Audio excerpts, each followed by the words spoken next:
শেখ মুজিবের সংবিধান চান না, কারণ এই সংবিধান ভারত লিখে দিয়েছে। বাংলাদেশের ৭২-এর সংবিধান ভারত লিখে দিয়েছে, সেই কারণে এই সংবিধান চান না তথাকথিত রাজনৈতিক দলের নেতারা। এই ধরনের মন্তব্য যারা করে তারা রাজনীতির আস্তাকুড়ে পড়তে বাধ্য হবে কি একটা সময়? এই প্রশ্ন হয়তো জাতির সামনে কিছুদিন পরে উঠে আসতেও পারে।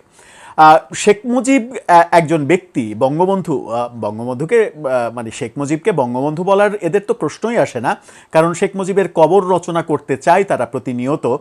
সে মুজিববাদের কবর রচনা করতে চায়, একজন মৃত মানুষের কবর প্রতিনিয়ত রচনা করতে চায় এরা। ৭২-এর সংবিধানকে মনে করে শেখ মুজিবের সংবিধান, এরা ৭২-এর সংবিধানকে মনে করে ভারতের লেখা সংবিধান, এবং সেরকম অধ্যত্বপূর্ণ বক্তব্য একের পর এক দিতে দেখেছি আমরা। ছুঁড়ে ফেলা হবে, কবর রচনা করা হবে, এবং আবারও যখন নির্বাচনে ভরাডুবি হলো, তাদের স্বপ্ন সফল হলো না।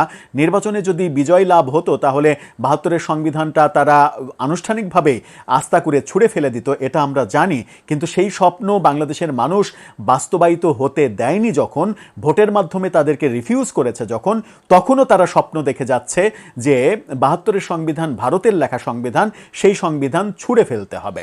এরকম মন্তব্য এনসিপির নেতা নাসিরুদ্দিন পাটোয়ারি আজকে করেছেন, যিনি গতকালকেই ক্ষমা চেয়েছেন যে তিনি আর কোনো বাজে কথা, কটু কথা, অতি কথা এটা বলবেন না। এসব কথা বলে, এসব মানে যথেষ্ট স্ল্যাং ল্যাঙ্গুয়েজ ইউজ করে যে সমালোচনার মানে মুখে পড়েছেন, সেখান থেকে তিনি জাতির কাছে ক্ষমাও চেয়েছেন। চলুন একটু জেনে দেখি কি বলছেন তিনি এই ব্যাপারটাতে। সেই আলোচনাই করবো এই ভিডিওতে। থাকবেন পলিটিক্স টিভির নিয়মিত আয়োজনে।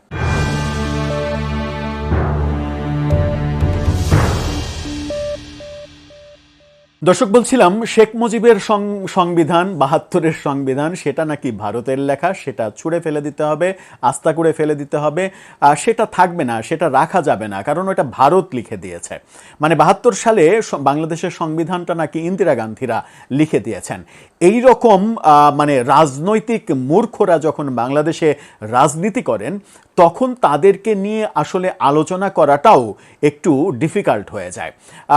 আপনি যে কারো সমালোচনা করতেই পারেন, আপনি যে কারো বিরোধিতা করতেই পারেন, কিন্তু বাংলাদেশ নামক রাষ্ট্রের যে জন্ম, সেই জন্ম এবং জন্মের ইতিহাসটাকে যখন আপনি অস্বীকার করবেন, তখন কি বলা যাবে? তখন কি এটা বললে ভুল হবে যে ওই প্রফেসর ইউনূসকে দিয়ে আপনারা যে রিসেট বাটন টিপিয়েছিলেন, সেই রিসেট বাটনের মূল উদ্দেশ্য ছিল মুক্তিযুদ্ধকে ভুলিয়ে দেয়া, ৭১কে ভুলিয়ে দেয়া, ৭২-এর সংবিধানকে ভুলিয়ে দেয়া।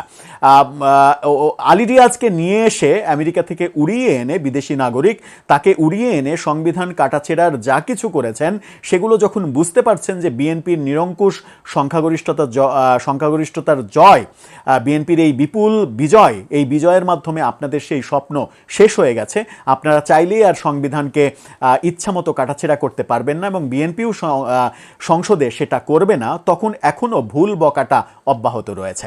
কি বলছেন তিনি? যুগান্তরের শিরোনামটা দেখলেই বুঝতে পারবেন। তিনি বলছেন শেখ মুজিবের সংবিধান চায় না নাসিরুদ্দিন পাটোয়ারি। কেন চান না?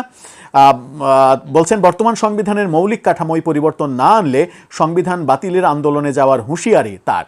মানে হুঁশিয়ারি দিতে থাকেন, মানে প্রচণ্ড ভয় পেয়ে যাবে এই সব হুঁশিয়ারি দিলে ২/৩ আসনে বিজয় লাভ করা বিএনপির নতুন সরকার। আপনাদের হুঁশিয়ারে থরথর করে তারা কাঁপবে, কেঁপে তারা বলবে যে বাবা, আমরা প্রচণ্ড ভয় পেয়েছি, আমার টয়লেট চেপেছে, আমি এখন টয়লেটে যাব, তোমরা এই ফাঁকে যা ইচ্ছা তাই করে নাও, যেভাবে ইচ্ছা তুমি সংবিধান লিখে নাও, সংবিধান তোমার পৈতৃক সম্পত্তি, তুমি যেভাবে ইচ্ছা লিখে নাও, সংসদে কিচ্ছু পাশ করা লাগবে না, তোমার মন মতো করে তুমি লিখে নাও বাবা। তিনি বলছেন যে চাঁদপুরে একটা ইফতারেই তিনি ইদানিং টুপি মাথায় দিয়ে বাজে কথা বলেন। ওই যে মির্জা আব্বাস বিএনপি নেতা, যিনি এখন মৃত্যুর সঙ্গে পাঞ্জা লড়ছেন অসুস্থ হয়ে, তাকে নিয়েও ওই চবর্গীয় শব্দের গালাগালি করেছিলেন টুপি মাথায় দিয়ে ইফতার মাহফিলে। মানে সেই শব্দগুলো তো আমাদের মুখে আসা সম্ভব নয়, সেইগুলো নাকি আবার বাংলাদেশে নতুন রাজনৈতিক বন্দোবস্ত দেবে। তিনি বলছেন বাংলাদেশে নাকি এখন পরিবর্তন চলছে, এই পরিবর্তনটা শুরু করতে হবে সংবিধান থেকে। মূল সমস্যা হলো এটিই হলো ভারতীয় সংবিধান। কীরকম অধ্যত্ত! বাংলাদেশের সংবিধানকে তিনি বলছেন ভারতীয় সংবিধান। তিনি বলছেন যে শেখ মুজিবের সংবিধান, ফ্যাসিবাদী সংবিধান আমরা চাই না, আমরা বাংলাদেশের সংবিধান চাই।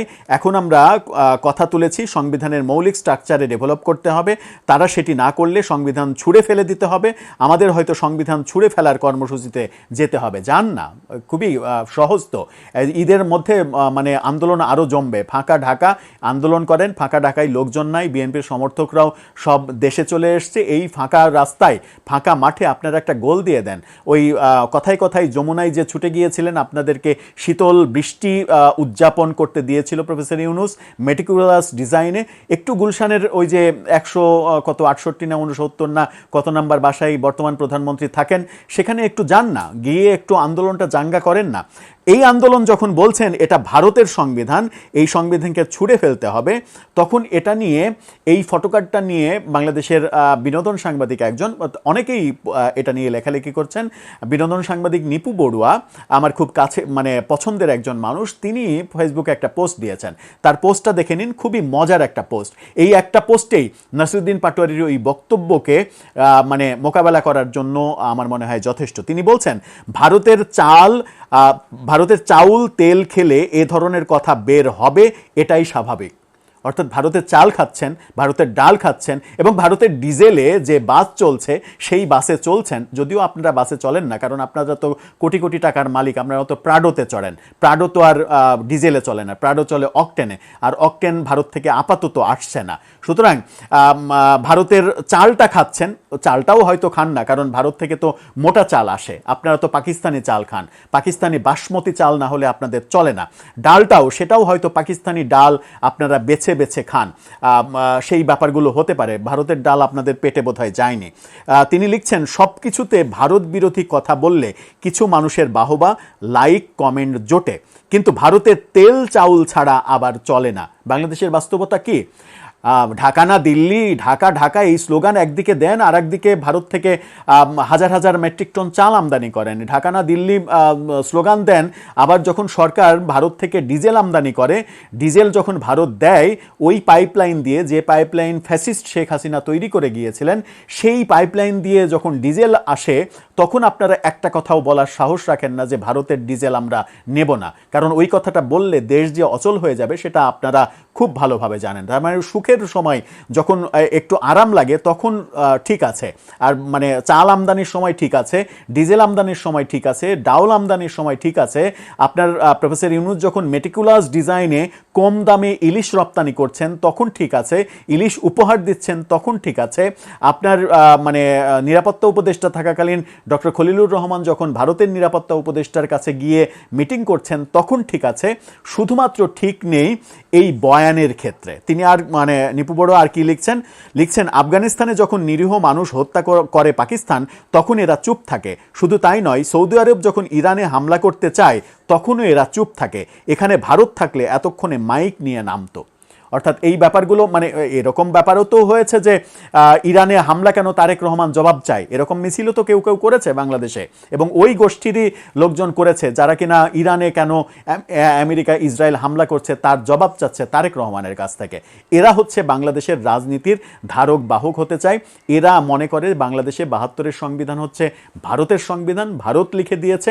মানে ভারতের বিরুদ্ধে কথা না বললে যেন ভেতরে ডাইজেস্ট হয় না। ভারতের বিরুদ্ধে কথাগুলো ওই একটা সিরাপ আছে, অ্যাভোলাক সিরাপ হতে পারে, বিজ্ঞাপন হয়ে যেতে পারে, অ্যাভোলাক বলে একটা সিরাপ আছে, ওইটা খেলে প্রচণ্ড ডাইজেস্ট হয়। কিছুক্ষণ 1 ঘন্টা খাওয়ার পরে 1 ঘন্টা মানে ওই ওষুধ খাওয়ার পরে 1 ঘন্টার মধ্যে আপনার পেছন দরজা দিয়ে সব কিছু ক্লিয়ার হয়ে যায়। এদের অবস্থা ওই রকম হয়েছে যে ভারতের সম্পর্কে কথা বললে এদের পেটের ভাতটা খুব ডাইজেস্ট হয়, এরা সম্ভবত টয়লেটে গিয়ে খুব আরাম পায়।